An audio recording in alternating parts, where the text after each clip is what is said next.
Welcome back. I'm Tyler, you're watching Scarfing Scarves, and welcome to the 15th installment of Last Week Lolita News. At the top of the segment, Btssb abandoned all pretenses of sanity with the latest release of photos of a series likely named by a 6-year-old girl after several pixie sticks and enough Xanax to take out 5 understimulated housewives. The series goes by the name La La La Swing for a Puppy. What you just heard was most definitely not the drunken mumblings of a woman too schlacked on tequila to come up with anything else, and the market is surely waiting with bated breath for the next release to be entitled Blah Blah Blah Buy Our Kawaii Shit. No explanation has been given for the release of furry maxi pads in lieu of actual headwear, and sources say the company may be sending out subliminal messages that they're dead out of ideas. Speaking of things that you shouldn't pin to your head if you don't want to look like a giant space cadet, Angelic Pretty dropped the ball hard with the release of what I suppose could be a head bow if you squint, swallow acid, and then hang upside down. The headgear is currently sold out in several colorways, the fact of which reduces my faith in humanity by about a third, and experts say this could be the start of a new trend in advertising called Fuck It, You'll Buy Anything. The headbow's release was part of the Dolly Dot series, the aesthetic of which was clearly based off some mixture of tulle clippings and the fashion sense of a cartoon mouse,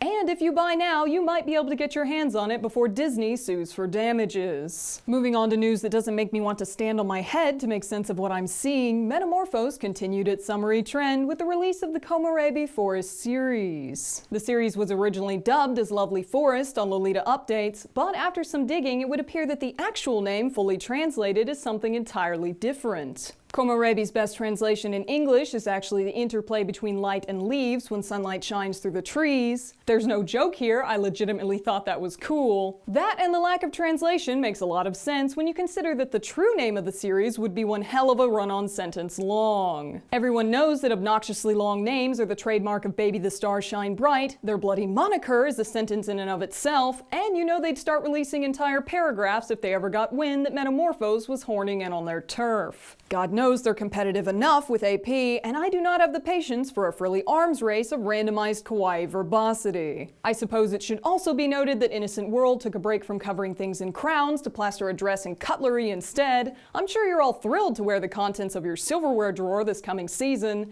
and closer inspection reveals that there actually are tiny crowns on it after all, making what I've said previously null and void. So thanks for that! The series is currently up for reservation for those who don't mind swimming through enough British iconography to give them a Cockney accent and render any dish they cook a dreary, tasteless mash. Turning towards seasonal news, Alice and the Pirates has stirred the pot well with the reveal of photos of their soon-to-be-released Halloween print. The series goes by the name Rosie's Night Masquerade, the goth Lolitas are tossing their bloomers at the screen in anticipation, and the community is holding its collected breath for a bloodbath so vicious there may be nothing left of those who enter it but some scraps of lace and a signed photo of Malice Miser. Even someone whose closet looks like Pepto-Bismol has to admit that the cat bartender and plague doctor are kind of cool, and I wish my darker-leaning sisters the best of luck as they gear up for the battlefield. May your credit cards not bounce, your fingers be swift, and your landlords understand that you couldn't make rent this month because you have the willpower of a mentally deficient Labrador with too little supervision and an entire Christmas ham left sitting on the table. Fashion your best sad puppy dog eyes, and maybe they won't chase you out of your complex with an eviction notice and a broom.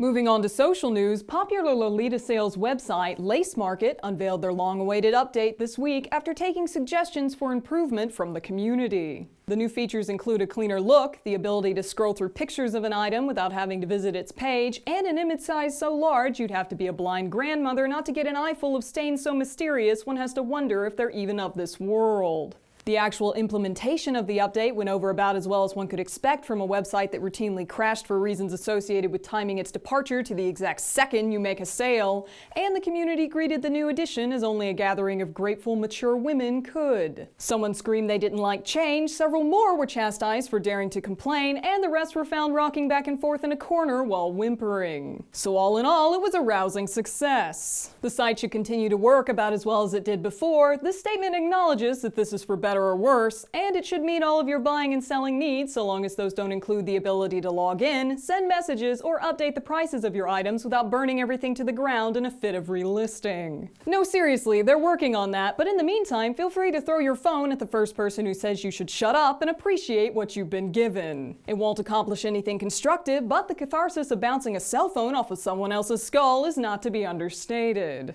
Finally, in news that only LiveJournal expatriates would give half a flip about if someone bashed them about the head with a nostalgia stick and promised that GTFO EGL would rise again, Behind the Bows went MIA this week as the space that Saturday's secrets usually occupy was instead taken up by the disappointing reminder that LiveJournal is as dead as the light in a graveyard model's eyes. The moderator's apology for the mix-up assured those awaiting their weekly salt intake that Behind the Bows wasn't going the way of the dodo.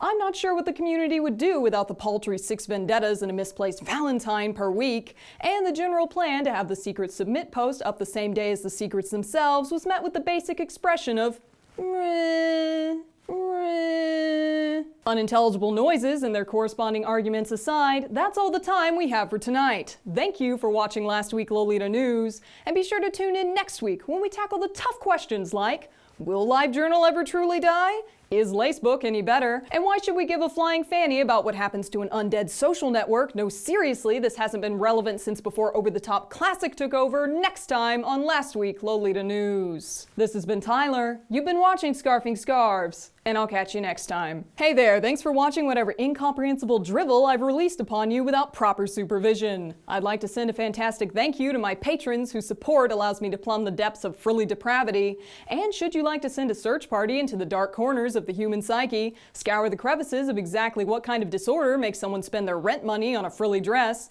or generally enjoy the machinations of a woman a hair trigger away from assaulting someone with a star clip in the business end of an AP catalog, head over to patreon.com/lastweeklolita news. Thanks again, guys, and I'll catch you next time on Last Week Lolita News.